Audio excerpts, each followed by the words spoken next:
I just want to briefly, I did this last time, but I just want to briefly review again the course learning objectives uh, for the overall course, just as kind of a reminder to let you know that that the course is really very content rich and really will cover many deep uh, uh, marketing strategies, marketing concepts, so that you can understand the role of all of the different factors in the marketing process. So we'll talk about the role that marketing plays in the economy, as well as the corporate structure. We will talk about the strategic marketing planning process.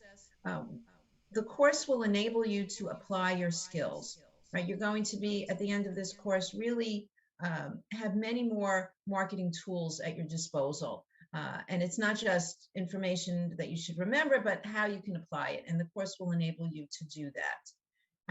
We'll be talking about evaluating the marketing environment, which is a part of what we're doing today. Also applying the managerial tools of marketing planning and forecasting. We'll talk about the different types of consumer and industrial goods and their relationship to market segmentation, concepts that we've already started to talk about in terms of demographics and psychographics. We'll look at product development. We will talk about channel strategies and promotional mixes and how to bring a product to market. We'll talk about ethical marketing activities and also enable you, again, to demonstrate your knowledge through the elements of a marketing plan. So for Unit 2 that we're covering today, these are the learning objectives that we will be exploring. First, we will explain the role and importance of environmental scanning in developing the marketing plan. We'll talk about the various macro environmental issues, the bigger picture, the external environment, the industry, and the competitive forces from the economy to natural events to rivals and customers, and the impact those factors have on developing marketing strategies. We'll look at a firm's resources and capabilities, and we'll look at the specific marketing mix for an organization. And again, just to remind you as to why the learning objectives are important. The learning objectives tie directly back to the course material and to the content that we'll be covering. They're also tied to each learning objective. The assessments, rather, are tied to each learning objective, and the review and the learning objectives will help you with test preparation. So again, as I mentioned last week, there are 8 units. We've already got Unit 1 done. Today we're working on Unit 2, and we will continue each week with another review for all of the units through Unit 8. So before I get into the meat and the heart of the Unit 2 review, does anybody have any questions for me?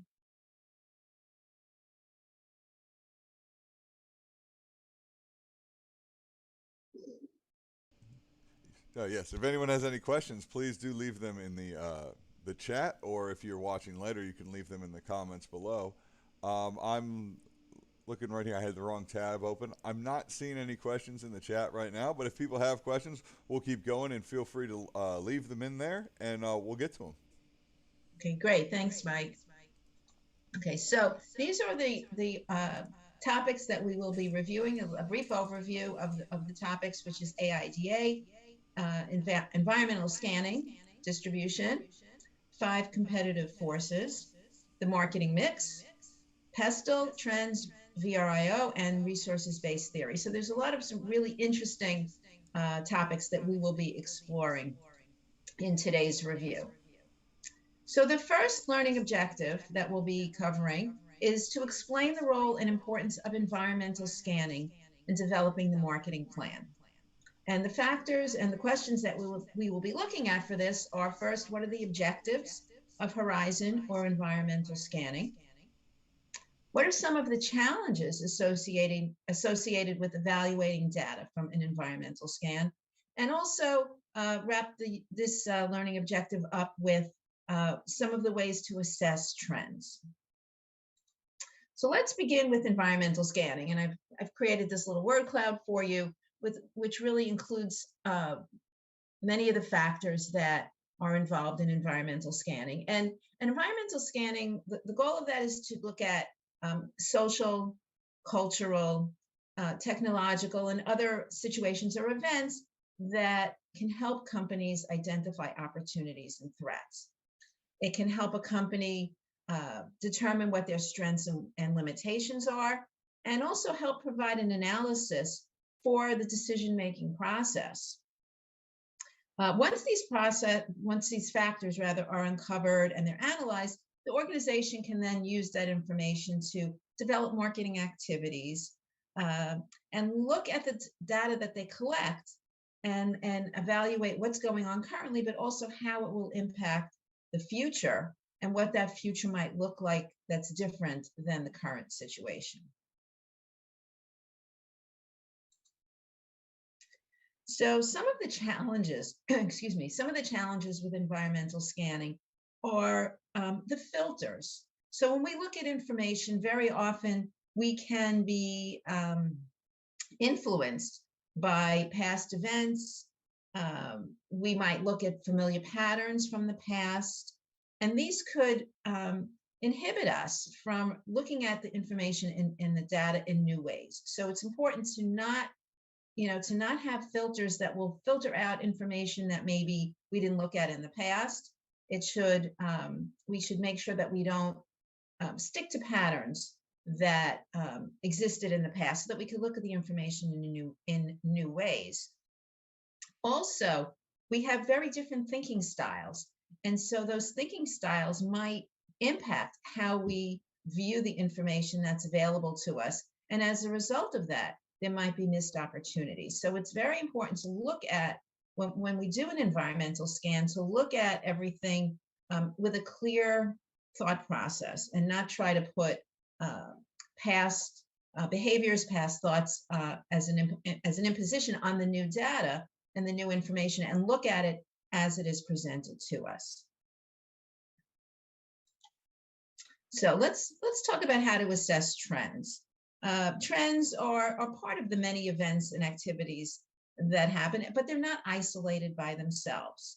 But often trends are uncertain. We can see a current trend, but not really know whether or not that trend is going to continue in the future, or other factors that might impact it as it goes on. So that's why it's important to analyze trends in depth, that we should also look at opposing views, that we should do research on past events, and that actions by competition should be anticipated, which are all factors that are critical to the analysis as we go forward in the trend. So we can look at a trend, but we can't just look at it isolated. We need to be able to look at the past, what's going on in the present, anticipate the future, and also look at what our competition is doing at that time.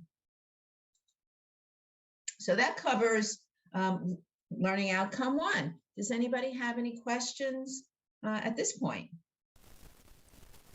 Yeah, well, let's give everyone a second to catch up in case we have any latency going on here for everyone. So we'll just pop off for a second and let everyone catch up, and then we'll come back, see if there are any questions, and if there are, we'll answer them, and if there aren't, then we'll keep moving.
Okay, and we're back here. Hopefully, everyone can rehear us again and re-see us again. I'm not seeing any questions in the chat. I am seeing some people say hello and hi, so hello and hi to you guys as well. I hope that that means that everyone's just learning their marketing management very well here. We'll just we'll keep going. Again, if you have any questions, feel free to leave them in the chat. We'll absolutely get to them.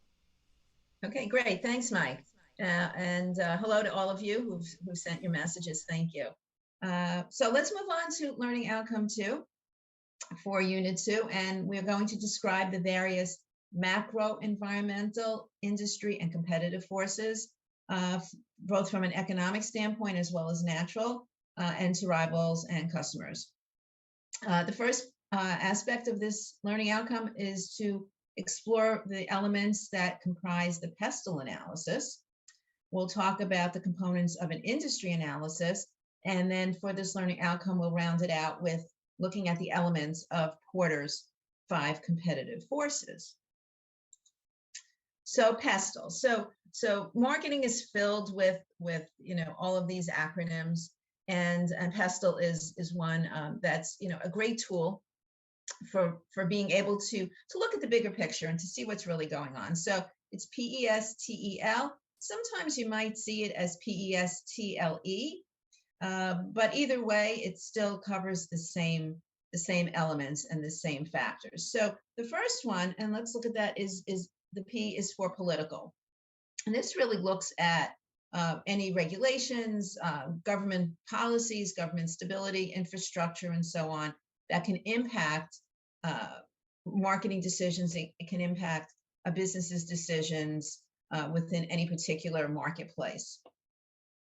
The E stands for economic, which is very important to look at economic growth, certainly monetary policies, employment rates, inflation, and if we think about things that are going on, particularly right now in the global economy, on the global scale, looking at economic factors are very big elements for any company's business decisions. So, and just to kind of sidetrack a little bit, there isn't really any one factor that's more important than the other. The idea about all of these concepts that we're looking at and talking about is that they all work together and should all be given equal levels of importance. And at any given time, there might be one factor that overrides the other one. But again, as you're going through the analysis, it's important to make sure that each element of whatever analysis you're doing is getting the attention that it deserves. So the S stands for social, and these relate to demographics, education, lifestyle factors, income distribution, followed by technological, which is, this particular slide and graphic talks about international influences. What's going on in the technological world on an international scale? How do technologies interact? How can they be integrated? What new innovations are there in place? How do different industries and different countries communicate? So all of these things relate to the technological factor here. Then the second E is for environmental. There might be environmental restrictions. Different countries have different laws in place. This goes back to the political aspect as well. We talk about climate change. There's a focus on energy, workforce health, which is clearly a factor right now that we have while we're dealing with the global issue of COVID. And also to add to this, in addition to energy saving, and these relate to social as well, is a greater focus on sustainability, on recycling, and those kinds of things. So those are important to look at when you're making business decisions. And then finally, the L stands for legal. Global laws, within individual countries, regional laws, what do the court systems look like? What kind of focus is there on law enforcement? What kind of health and safety issues are in place? So all of these factors comprise the pestle analysis and do require a great deal of attention. And it's also important to recognize that when you do this analysis or any of the analyses that we'll talk about, is that it's a constant process. All of these factors are changing all of the time. And so you can't just do an analysis and say, okay, well, we'll revisit it in a year, for example. They require constant attention because these factors and these elements are constantly changing. Everything is evolving. So it's requires attention initially to make business decisions, but requires constant attention and upkeep. So, real quick, we did get a question in here Sure. from before that we'll give you out here. It's in regards to here. I'll just read it. um, Marketing depends largely on consumer perception. Then, would some psychological theories be applicable to marketing? Oh, absolutely. Absolutely. And I can integrate some of the specific psychological theories into a later review. But yes, there are absolutely a lot of different psychological um, uh, factors when we talk about consumer behavior and the many factors that impact consumer behavior. And there's a lot of different theories.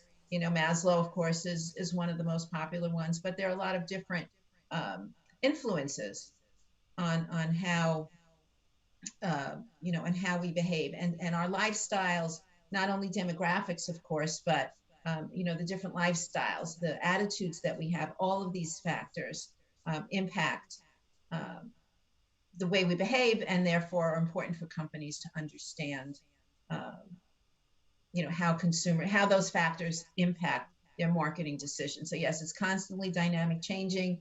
Uh, the markets are always changing and consumers change too. And if we even look at how consumer behavior has changed in the past 2.5 years as a result of COVID, we clearly see how so many elements impact, um, what we do, and as a result, impact the way companies develop their marketing strategies. Uh, does that Uh, answer the question, or is there a follow up? I thought that was a good answer, but I'll let people I'll let them tell me down in the chat. But while you're answering that question, we had another question coming in about the clarifying the difference between like regulation and legal. Like I think I if I could, not to put words in this person's mouth, but it's like what's the difference, I would assume, between like when something's like, oh no, that's against the law and that's like against like a regulation, like when you're talking about the like I assume back about the pestle analysis when you're in the legal vertical. So if there are regulations are developed as a result of laws. So if there's a regulation and an industry perhaps is has certain regulations it has to follow, those are based on legal requirements, right? So if a company has regulations about, let's say, how they manage their waste, when they don't follow those regulations, they're not following the law. Okay. All right. All right. Well, hopefully that answers the question. Again, if anyone has any more questions or any clarifications they'd like, let us know. But I'll let you get back to it, and I'll get out of the way. Okay. All right. Thanks, Mike. Okay. So let's look at how we analyze an industry, right? So industries are evaluated based on a number of factors.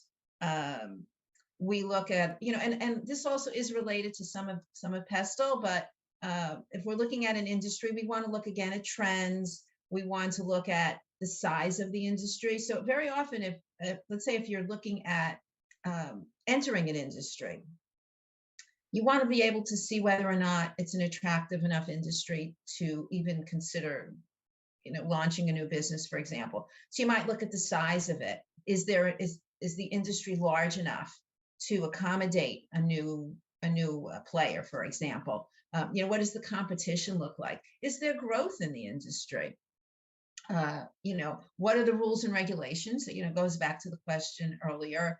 What are socioeconomic factors? What innovations are there in that industry? You know, what's the market segmentation look like? What supplies are available? What's distribution like? And, if we look at, again, some of the things that are going on a global scale right now, there clearly seem to be sourcing problems, although some of them are starting to improve, but there's been distribution problems. The markets are segmented differently. So these are the kinds of things that you want to look at when you're analyzing an industry. And again, even if you're not a new player, if you're an existing player, it's important to really look at your industry on a regular basis to see how things are evolving. And as an aside, I just read an article yesterday about Walmart, right here in the U.S., number one retailer, certainly has a big role in the global on the global scale.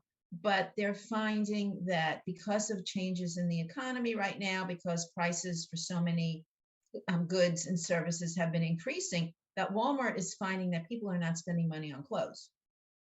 And so as a result, they've got excess inventory and they're trying to clear all of that out, and they're lowering prices on clothing because they want to move that merchandise out of the stores. So this is a direct result of Walmart taking a good look at the overall market and the overall industry, and looking at, in particular, trends and consumer behavior. So, it's important to make sure that again, like all of these analyses, that they're all done that attention is given to them, and that they're all done on a regular basis.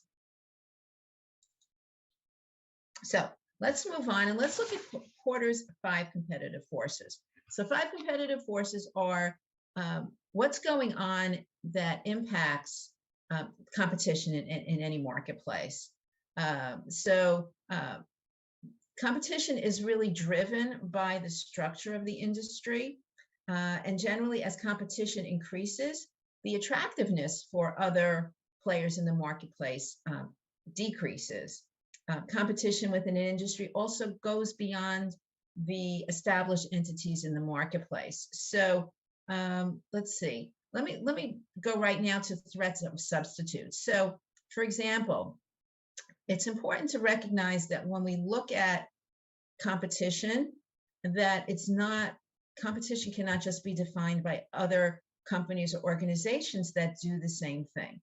So as an example, if we look at the airline industry, and we could say that, all the different airlines, United Airlines or Emirates, or any airline across the globe, those are all in competition with each other. But we also have to recognize that the airlines are really in the transportation business.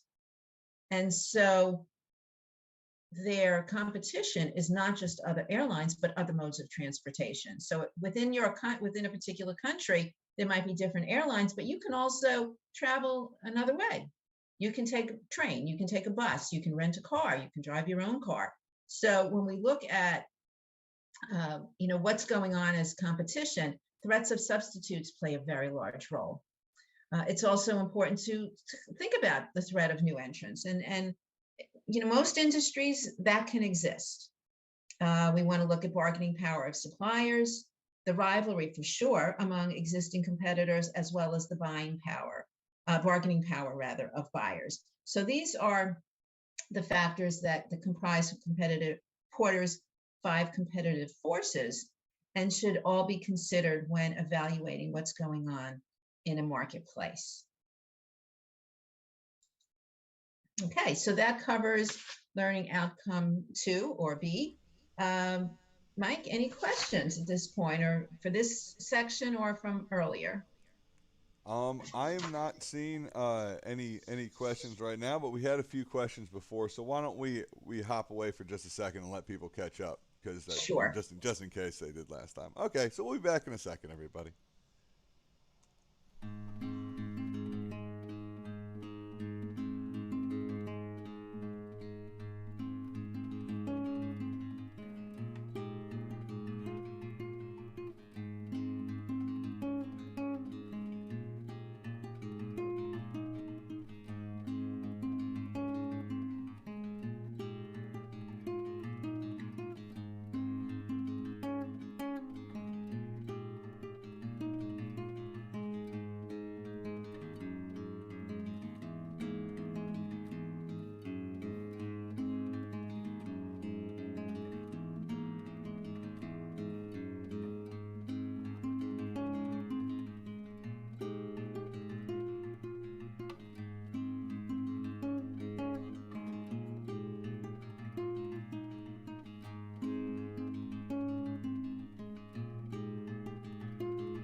right, and we're back. All right. Well, I haven't seen any questions coming in, but again, if you have any questions, always leave them in the chat, or you can leave them in the comment section below if you're watching later, and we'll get to them. But I'll hand it back over to Dr. Salzer to get it to keep going. Okay, thank you, Mike. So for learning outcome 3 for this unit, we are going to evaluate a firm's resources and capabilities. And back to another acronym, we'll look at the 4 questions associated with VRIO. We'll look at some of the difficult to imitate resources within an organization. And we'll also look at the foundation of resource-based theory. So let's look at VRIO. So these letters stand for value, rarity, imitability, and organization. So what we do when we do this analysis is there are 4 questions that we ask. So the first one is, does the resource or capability create value for an organization? So when we look at resources, does what we have offer value to the organization? We also want to know for the second question, is the resource or capability rare within the industry? That's the rarity part. Next is, would it be difficult for other companies to imitate the resource or capability? Right? This is really, they're all very important, but also you want to look at, how do you stand out from the competition? What makes you different? What's your unique selling proposition? And this is the imitability aspect of the VRIO. And finally, is the firm sufficiently organized to capture the value of the resource of capability, right? Are we organized? Do we have everything in place? And if a company can answer yes to these questions, then the company will know that they do, in fact, have a competitive advantage in the industry. So let's look at some of the things that are difficult to imitate. And some of the basics are a trademark, a patent, and a corporate culture. Another company cannot imitate your trademark. They can't imitate your patent. And when I found this graphic, I thought this is perfect because all of these logos are trademarks of different organizations. We can look at these very easily, and we know exactly what companies they stand for. And we know that there's no other company that could be mistaken for Coca-Cola.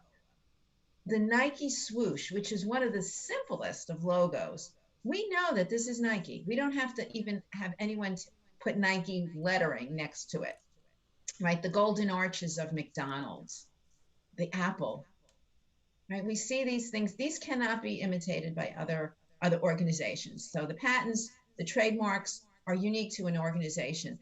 But beyond that, it's very difficult to imitate a company's corporate culture. Each organization has a different way of operating, how they treat their employees, how they treat their customers, how they treat their suppliers, and that cannot be copied by any other organization. So it's important to make sure that when you're looking at how you're structuring your organization, that you're putting difficult to imitate resources in place. So let's look at resource-based theory. And what this is founded on is that the organization's resources provide a sustainable competitive advantage, right? And this is really the key here is sustainable. You can have a competitive advantage, and companies can jockey for position at any given time, but the real success is when a company has sustainable competitive advantage. And this really highlights how all of the qualities that a company has to offer represent more of their individual parts. So it's not just enough to have a good image or a good product or a good corporate culture, but it's how do all of those factors come together in a way that makes it impossible for another organization to duplicate what they have to offer. If we look at the corporate culture of a company like Google or Zappos or Patagonia or other companies that are very focused in a particular way, those companies have sought a sustainable competitive advantage. They've looked at how everything that they do creates a bigger image than individual factors. And finally, how that combination cannot be duplicated. And that's the foundation of resource-based theory. that covers the third learning outcome for this unit.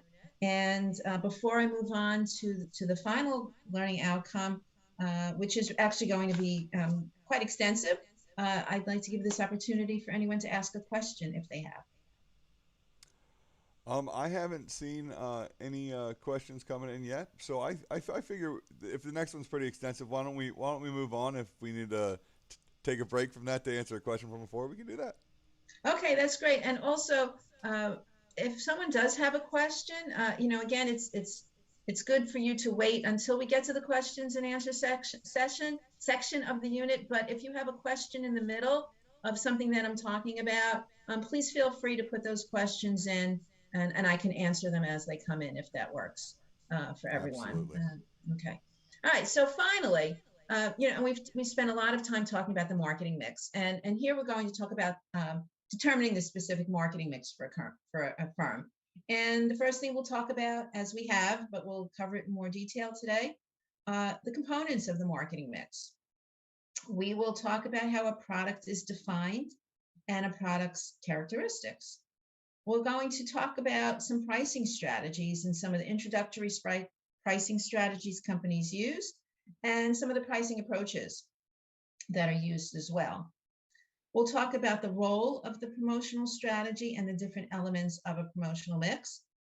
We'll talk about elements of AIDA strategies, back to another acronym, and we'll talk about the factors that impact an organization's choice of distribution. So the marketing mix, as we have talked about, and again, as we've talked about this before, and you know about this from previous unit, as well as your other marketing experience, is to really remember product, price, place, and promotion. These are the factors that identify the marketing mix. But again, it's always important to be aware of them as you think about all the different aspects of the marketing strategy. So, and again, the marketing mix impacts or relates to all of these other things that we'll be talking about, and really goes into, let's talk about how do we define a product, right? And a product will provide us with both tangible and intangible benefits. And we'll talk a little bit about products and services a little bit later. But some of the products that we are familiar with are consumer products, unsought products, convenience products, shopping products, and specialty products. And these all encompass the products that we buy on a regular basis, products that we buy that we don't necessarily plan on buying, things that we spend a little bit more time in investigating, and specialty products where we spend a great deal of time. And we'll talk more about how we make those decisions as we talk about the consumer decision purchasing process. So let's move on a little bit to introductory pricing strategies. And the first pricing strategy that we'll talk about is skimming, which is when a company sets an initial high price for their product. And the goal here is to gain as much profit as possible, but generally that price will decline as the product becomes more adapted and adopted by consumers. A penetration pricing strategy is when the initial price is low. And this is typically used when there are many competitors in the marketplace. And another introductory pricing strategy is also the everyday low pricing strategy. Usually this is the one where that low price will stay stable throughout the entire life of the product. And we look at some companies that use some of these strategies, and particularly with Walmart, again, to use that as an example, they adopt an everyday low pricing strategy. So let's talk about some pricing approaches that companies use. So cost plus pricing is when a company will add a profit to the cost of the product to determine the price. Odd even pricing is very much related to psychological factors. And so this is why we'll see something priced at, say, $9.99 as opposed to being priced at $10. The difference in that is 1 penny. But there's a psychological factor that impacts the way we make purchase decisions. And so if we see something that's listed at $9.99, we will automatically think that that's a good price as opposed to $10. So that's something that companies use quite a bit.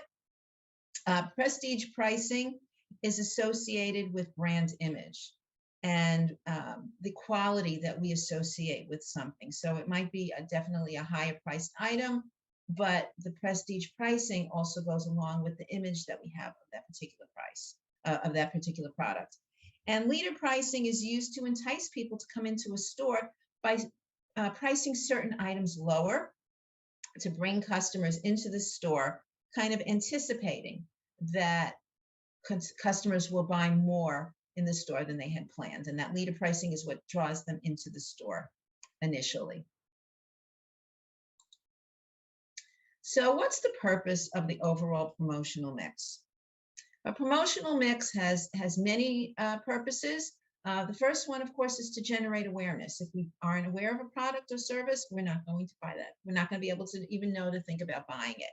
A promotional mix might want to encourage trial, particularly if it's either a new product in the marketplace or a new product that an existing company has that they would like us to give a try.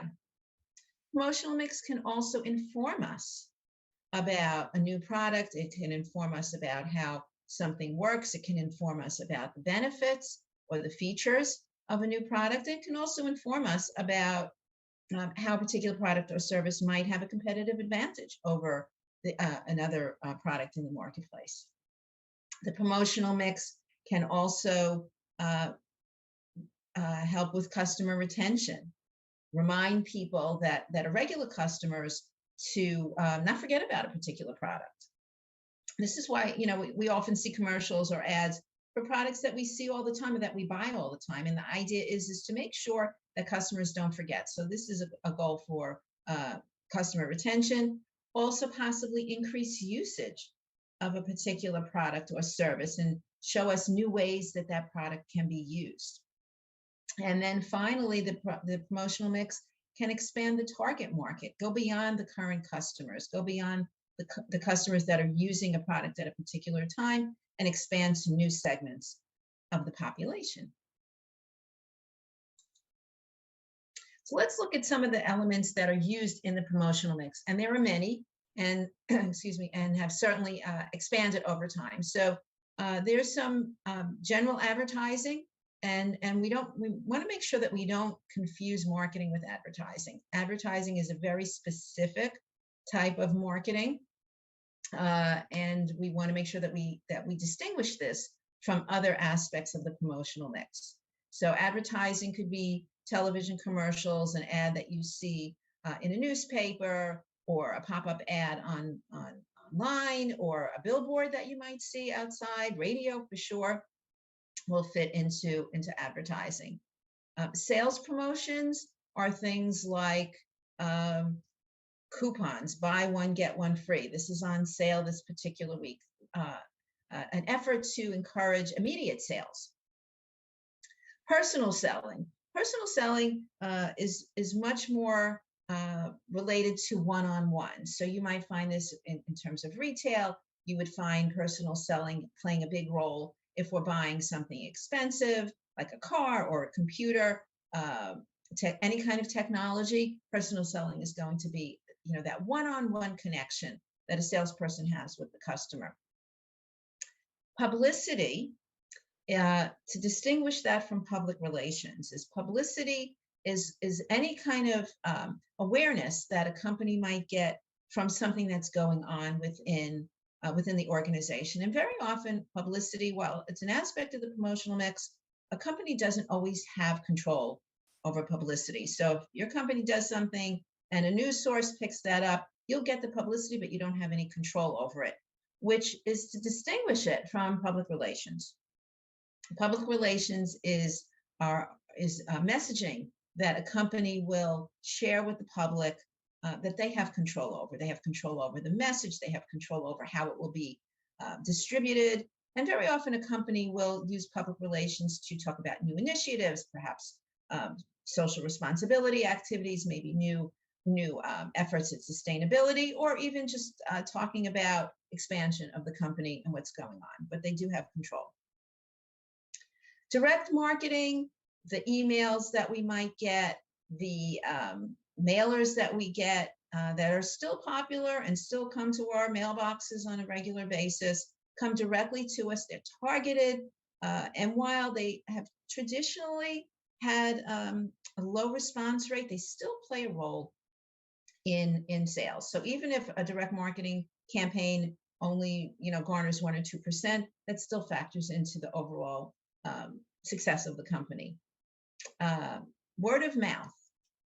Word of mouth is where we share information about a company with somebody else, and companies can encourage word of mouth. They can ask for customers to make referrals.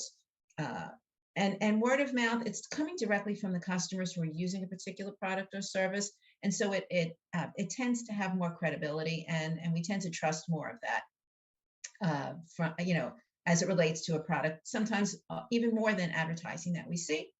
And then finally, online marketing, websites, social media, all the different platforms that are out there, review sites, where we're able to generate kind of viral expansion of everything that's going on with an organization. And online marketing has really, certainly grown over the past several years and has become a greater factor in the promotional mix for any organization. So let's talk about acronym AIDA. Attention, interest, desire, and action. So the first aspect is we want to get the attention. We want to get the immediate attention of our customers. And when we do that, we want them to next be interested. We want to give them enough information that gives them the desire for our product, right? So again, like every single one of these different acronyms and different tools, they each depend on the one before. If you capture your customer's attention, you give them enough information that generates interest, which leads to their desire to have your product or service. The next step, of course, is for them to take action, to actually go ahead and to buy what you have to offer. So let's look a little bit at distribution strategies.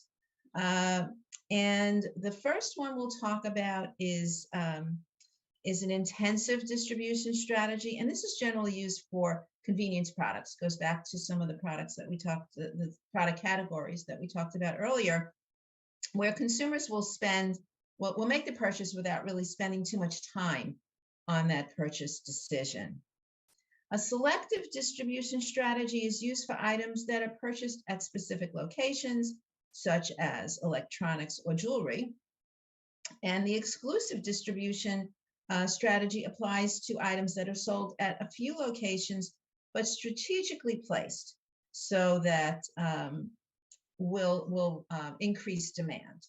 So depending upon the type of product that you have will impact the type of distribution strategy that you will put in place for what you have to offer. And as you can see at this point, you can see how all of the different elements that we've talked about all work together. You can't make any kind of decisions without having all of the information that we've explored today.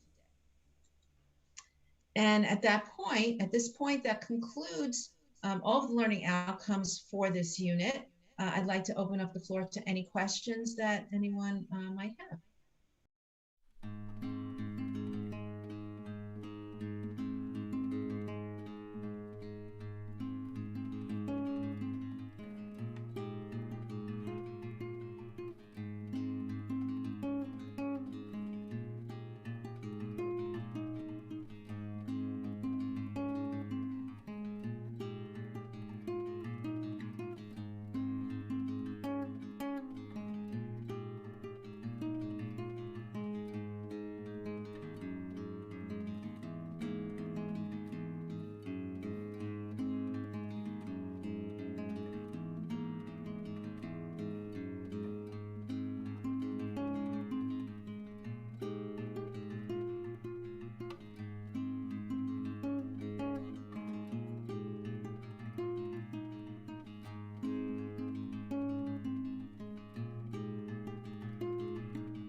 All right, and so we got a couple questions down here in the chat.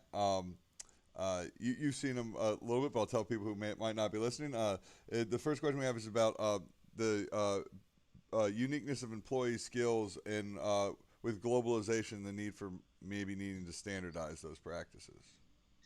Okay, so that's a very good question, and I would say that it would depend on the company, and it would also depend on the individual nations. So, for example, uh, a company might have certain types of standards and training that they would like to give their employees, which could certainly be valuable when they're expanding to other nations.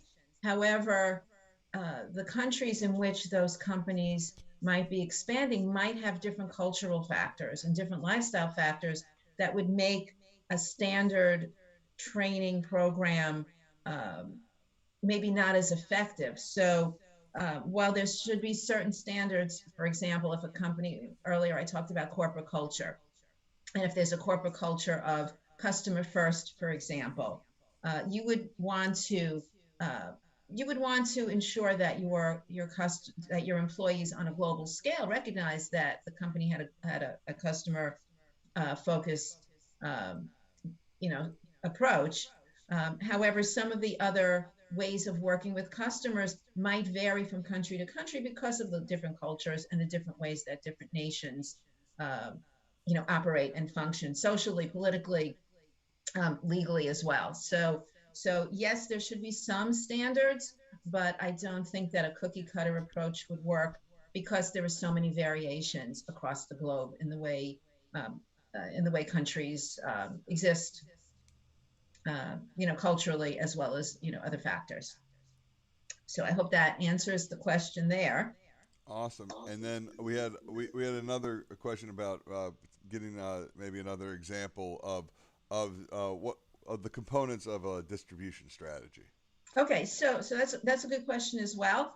So for example, I talked about an intensive distribution strategy, which would be used for convenience products. So a company might use an intensive distribution strategy for selling milk, or for selling bread, or for selling beverages, for the kinds of things, grocery items perhaps that people just buy automatically every day without really thinking about it too much.